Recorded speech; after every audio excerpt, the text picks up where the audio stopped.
Everyone knows that the way to get fit on the bike is to go out and ride as often as possible. Well, actually that's only half true. Rest and recovery are equally as important. Even the pros will have a rest day now and then, and believe me, they don't do it for fun. They do it for sound physiological reasons, and what's good for them is also good for us mere mortals.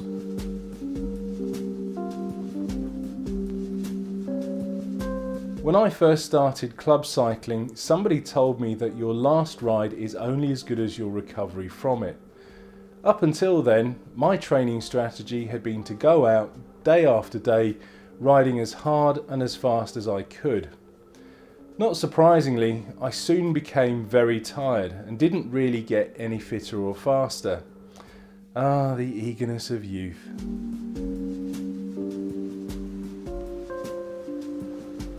When I started allowing myself time to recover from my previous ride, not only did I generally feel better, but I also started to see improvements to my fitness. This is because of something called the overload principle. Put very simply, it works like this. When we go out and exercise, we're putting our muscles and cardiovascular systems under strain. For want of a better term, we're damaging them. When we give our bodies time to recover from that exercise and repair that damage, it will be in a slightly stronger state than before it started the previous exercise session. By contrast, if we don't give our bodies time to recover, all we're doing is adding to the damage that we've already inflicted upon it. And if we continue to do this, it can lead to injury and overtraining. Now I know for some, fatigue is in the mind, and pushing themselves way beyond their limits is central to their training regime.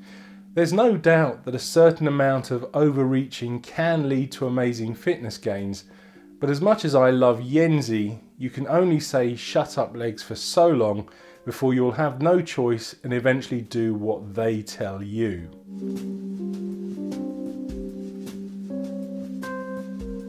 So the big questions are, when should you rest and how long should you rest for? Well, basically that's going to depend on two things. The effort you put into your last ride will determine how much damage you've done to your body, and your current level of fitness will determine how quickly your body is able to repair that damage. One of the most basic ways to measure the effort of your ride is how you feel when you get home. If your legs are all heavy, you feel weak, drained and empty, then it was a hard ride. That was simple.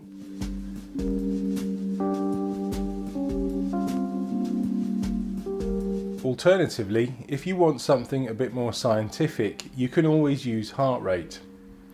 Now, my general rule of thumb is that I consider a hard effort anything over 80% of your max.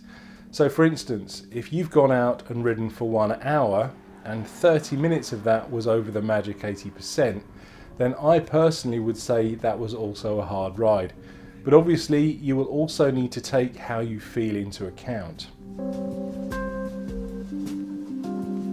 Our bodies will need between 24 and 48 hours and a good night's sleep or two to completely recover from a hard ride, potentially longer if it was particularly hard.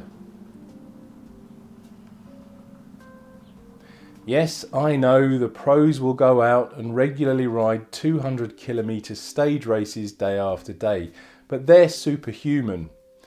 The rest of us, who don't happen to be super trained professional athletes, could realistically manage 3, 4, maybe 5 hard days in a row, but after that we would very quickly be on the bike lane to diminishing returns. Again, the simplest way to know if you're suitably recovered is to listen to your body.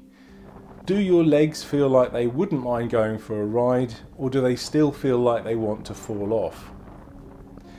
Now, a rest day doesn't mean laying on the sofa and watching Judge Judy all day. It just means not doing the thing that wore you out in the first place. So getting on with your daily routine and actively not getting on a bike and smashing it all over again. In fact, some gentle exercise can actually aid recovery. So again, things like walking, swimming, and even some very easy cycling using light gears. The thinking here is that the increased blood flow to the damaged muscles will speed up the healing process without causing extra damage.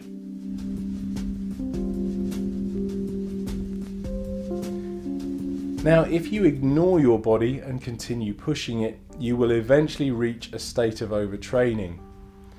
At best, this can result in elevated heart rates and a drop in performance, and at worst, it can be a debilitating long-term physiological and psychological condition.